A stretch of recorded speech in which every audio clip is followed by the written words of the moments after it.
Recording in progress. Nuestro grupo está compuesto por Ana Ferraro, Joana Coitiño, Virginia Parada, y quien les habla, Marcia Gutiérrez. Vamos a hablar de seguridad en las instalaciones frigoríficas. Los componentes de las instalaciones frigoríficas son las cámaras frigoríficas, los compresores, las válvulas de expansión, también la clasificación de los refrigerantes, termostato, preostato y la seguridad de los trabajadores.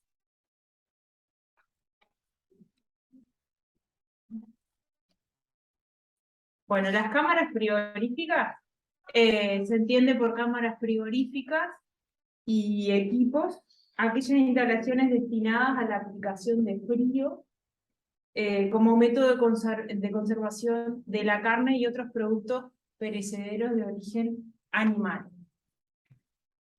Ahora les vamos a presentar un videito del sistema.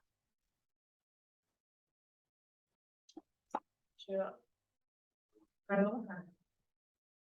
No tiene audio, simplemente es como para que vean el funcionamiento del sistema.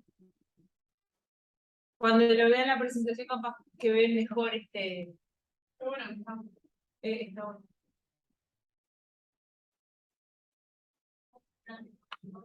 Seguro. Es el esquema básico que se aplica, ¿no? A todo. Sí, también para los aire acondicionados. En este caso es para la refrigeración, pero el aire acondicionado también se aplica.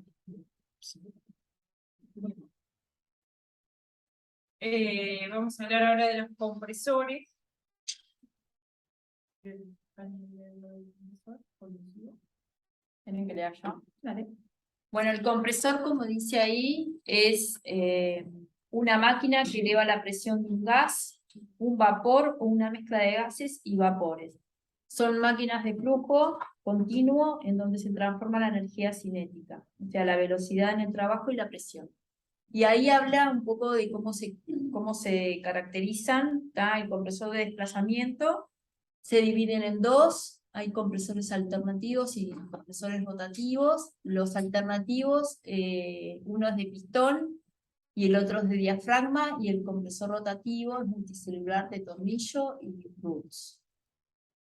Ahí hay unas imágenes, ¿no? Ahí del alternativo, que tenemos el sistema hermético, el semihermético y el abierto. Después en el rotativo, que es un tipo de compresor que emplea un émbolo giratorio, como muestra ahí la imagen, que bombea y comprime el refrigerante, que vamos a hablar ahora, en fase gaseosa. Después en el centrífugo, Vemos el video. Los centrífugos, bien fácil, funcionan exactamente igual que la bomba centrífuga, no más que en este caso es un fluido incompresible. Bueno, en el caso de la bomba es un fluido incompresible. el audio es muy rápido. Entonces, intake significa la entrada, entonces empieza a girar las aspas y empieza a girar el movimiento. Entonces mandan el fluido, la convierten en presión y queda como presión. Está un poco un diagrama un poco más claro. Entra por aquí, las aspas le dan vuelta, energía cinética, la convierten en presión. No se entiende nada. Sí, Quedó Se va a estar rotando. pero Para se que escucha vean mejor. cuando en una fábrica los reconozcan. Un poco difícil de reconocer, pero no tanto. Por ejemplo, este es el motor y estos son, digamos, el compresor. Aquí está, por aquí sale el compresor, por aquí es la entrada y aquí está el motor. ¿Entendieron? Bueno, Aumenta. el compresor centrífugo aumenta la presión del gas mediante impulsos del mismo a altas velocidades contra su carcasa. Bueno, compresores centrífugos. Las válvulas. Las válvulas de expansión. ¿Qué son? Son desarrolladas para regular la inyección del refrigerante líquido a los evaporadores. Estará siempre regulada por un elemento termostático que está situado en la parte superior de la válvula de expansión, la cual es controlada en función del recalentamiento del refrigerante. Bueno, el objetivo de la válvula, este componente, lo que necesita hacer es abastecer al evaporador con la cantidad de líquido necesario para tener una buena eficiencia y proteger al compresor contra posibles daños. En esa imagen, cuando la vean en la presentación, de pronto lo pueden ver bien claro la función de las válvulas de función. Bueno, y los refrigerantes, como dicen acá, son sustancias que actúan con un agente de enfriamiento, con propiedades especiales de punto de evaporación y condensación. Y mediante cambios de presión y temperatura absorben el calor en un lugar y lo disipa al otro mediante un cambio líquido o gas o viceversa, puede ser los dos. Y se clasifican por su inflamabilidad, por su toxicidad y su función. Lo del Lo del termostato, lo que pusimos acá, lo que hace el termostato del frigorífico, que es un dispositivo que se ocupa al abrir o cerrar el paso de la corriente eléctrica al compresor en función de la temperatura reinante en el interior del frigorífico. Esto hace que controle la temperatura por medio de una sonda y cuando detecta una variación indeseada, se encarga de mandar la señal al compresor para que empiece a funcionar. Ahí es donde genera más frío o si no, para que deje de hacerlo, ¿no? Bueno, el preostato es un aparato que cierra o abre un circuito eléctrico dependiendo de la lectura de presión de un fluido. También es conocido como interruptor de presión. Bueno, ya, y hasta ahora hablamos todo de lo que es el equipamiento que forma parte, ahí van los componentes de las cámaras frías. Ahora vamos a hablar más de las personas que están adentro trabajando en esa situación, bajo esas condiciones de frío. de ¿tá? trabajo, sí. Entonces, la exposición laboral en ambientes fríos, industriales, son, digamos, en cámaras frigoríficas o almacenes fríos, pueden provocar riesgos térmicos. Cuando hablamos de riesgos térmicos es cuando la persona está expuesto a un riesgo de que cambie la temperatura. ¿tá? Entonces, bueno, los efectos o las consecuencias de esta exposición al frío pueden causar incomodidad al trabajador, deterioro de la ejecución física, manual de las tareas, congelación de los dedos, de las extremidades, de los pies, mejillas, nariz y orejas. El efecto más grave sería la hipotermia, que es el enfriamiento general del cuerpo, que consiste en una pérdida de calor corporal. Lo más correcto para evitar estos efectos sería realizar un ajuste correcto de la vestimenta, por lo general. Con ello se consigue controlar y regular la pérdida de calor corporal y equilibrar los cambios termohigrométricos en el ambiente. Es decir, evaluar la exposición al frío y aplicar las medidas preventivas es fundamental para que este tipo de trabajo se pueda desarrollar en condiciones seguras. Y acá te pusimos una imagen de un trabajador que está congelado, que está todo tapado. La cara, lo dice todo ahí. Sí. Los efectos fisiológicos debido al frío.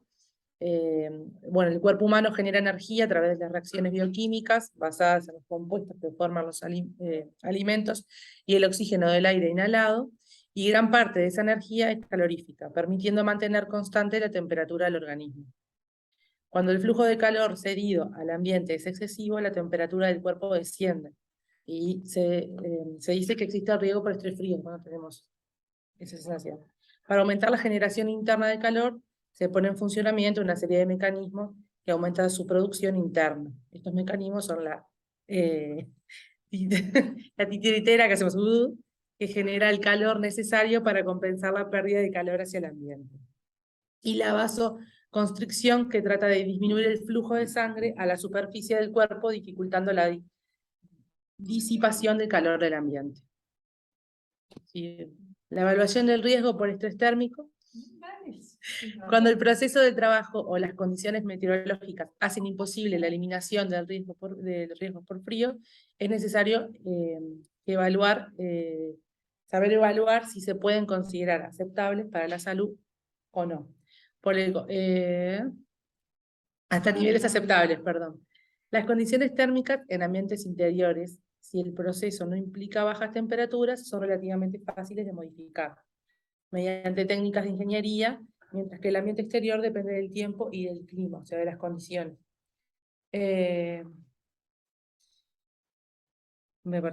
Por lo que las medidas de protección que se deben aplicar son principalmente llevar una ropa de protección adecuada y el control de la exposición. Sí. Bueno, a veces cuando las temperaturas son muy bajas, es necesario también que las personas utilicen gafas, ¿no? Y la evaluación de riesgo por estrés térmico, hay un índice que es el aislamiento requerido de la vestimenta, que cuantifica el aislamiento térmico que debe proporcionar la vestimenta, tanto en trabajos de espacios interiores como en exteriores. Entonces, lo más importante acá es proteger las extremidades y evitar el enfriamiento localizado. Después hay una evaluación de riesgo debido al enfriamiento localizado y se puede llevar a cabo a través de un índice que es el índice de enfriamiento por el viento, ¿tá? Que ese índice también especialmente indicado para la exposición al frío, pero eso es cuando estamos en exteriores. ¿Cómo se Entonces, llama, perdón? W Sí. Enfriamiento por el viento. Son siglas en inglés. Sí. Sí. Ahí está. No, ese índice se usa para cuando vamos a recomendar ropa. Claro, Sí, claro. sí, exactamente. Ah, Sí,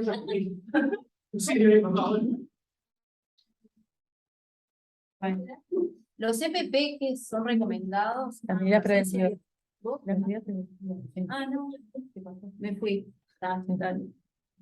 dentro de las medidas preventivas que tenemos, necesitamos para proteger las extremidades de los trabajadores, que evita el enfriamiento localizado, seleccionar la vestimenta adecuada, ingerir líquidos calientes, limitar el consumo de café como diurético y modificador de la circulación sanguínea, utilizar ropa contra viento, reduce el efecto de la velocidad del aire, controlar el ritmo de trabajo, hace que la carga metabólica sea suficiente sin que supere un valor que genere sudoración excesiva, realizar controles médicos previos para detectar disfunciones circulatorias, sustituir la ropa humedecida para evitar la congelación del agua y la consiguiente pérdida de energía calorífica, utilizar pantallas contra viento en exteriores y modificar los difusores de aire, reduciendo la velocidad del aire, medir periódicamente la temperatura y la velocidad del aire, lo que hablábamos hoy de los índices, y disminuir el tiempo de permanencia en ambientes fríos que minimizan la pérdida de calor. Ahora sí. aclimataciones también, ¿no? Sí, sí, y también el tema del tiempo de la exposición que tiene el trabajador en esa cámara, ¿no? Dependiendo cómo sea el trabajo. Pero ahora cuando ella diga lo de los equipos, sí. Vamos a- Bueno, sí. Bueno, los equipos de protección personal son las chaquetas térmicas, pantalones térmicos, protectores de tipo cubre cara para aislar el frío del rostro, calzado especial, guantes térmicos, medias térmicas. Los protectores cubre cara era la foto que mostramos antes, que estaba el Que estaba trabajador, ahí. que estaba todo tapado.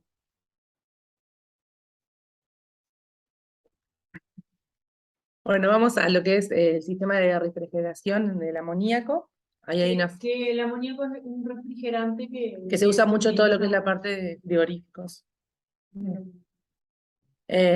acá es básicamente también el sistema de lo que es el sistema de refrigeración, esa es la foto y ahí explica cada parte, el vapor refrigerante, el refrigerante líquido, la mezcla líquida, vapor, aceite. En las plantas de refrigeración y congelación lo encontramos como amoníaco anhidro, es decir, no contiene prácticamente agua, o sea que es 99% puro. De esta forma, y como refrigerante puede llegar a alcanzar temperaturas de hasta menos 70 grados. Tradicionalmente se ha utilizado en sectores industriales en los que es necesaria la refrigeración a bajas temperaturas y refrigeración continua. Por ejemplo, el enfriamiento de carne, pescados, verduras y lácteos. El funcionamiento consiste en un compresor que comprime hasta la temperatura de condensación el gas seco que viene desde el separador a temperatura de evaporación y lleva el gas de descarga al condensador. En el condensador, el refrigerante se condensa y el calor se disipa. El líquido refrigerante llega del condensador al dispositivo de...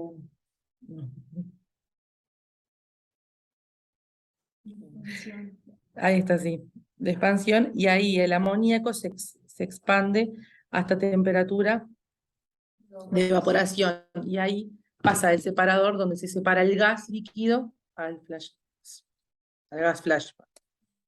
Y bueno, en el sistema de seguridad y fugas más frecuentes, los circuitos deben tener el siguiente equipamiento relacionado con la seguridad en su operación, que son los medidores de nivel de llenado de los estanques, los medidores de presión, los medidores de temperatura, las válvulas de alivio de presión, válvulas de corte, válvulas solenoides, los presostatos, los termostatos y detectores de amoníaco. Eso es fundamental, ¿no?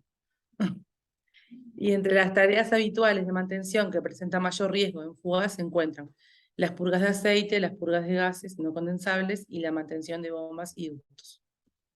Y nuevo, la normativa es el decreto 406-998, decreto 307-009, el decreto 284-74, el decreto 103-96 y la UNIT 681-83. Y agregándole a lo que comentó Ana del amoníaco, está bueno que sepamos que el amoníaco tiene obviamente inconvenientes como que no solo que es tóxico, sino que es inflamable, puede llegar a ser explosivo si lo manejamos en grandes concentraciones. Y las fugas se detectan a través de lo más fácil para detectarlo es el olor, pero a veces no se detecta a través del olor y puede ser por velas de azufre formándose un humo denso en presencia de vapor de NH3, o se puede aplicar una solución de jabón, como lo que hablaban, ¿no? En el punto donde se cree que puede haber una fuga, y ahí se forma una burbuja en caso de ser positivo. Aplauso.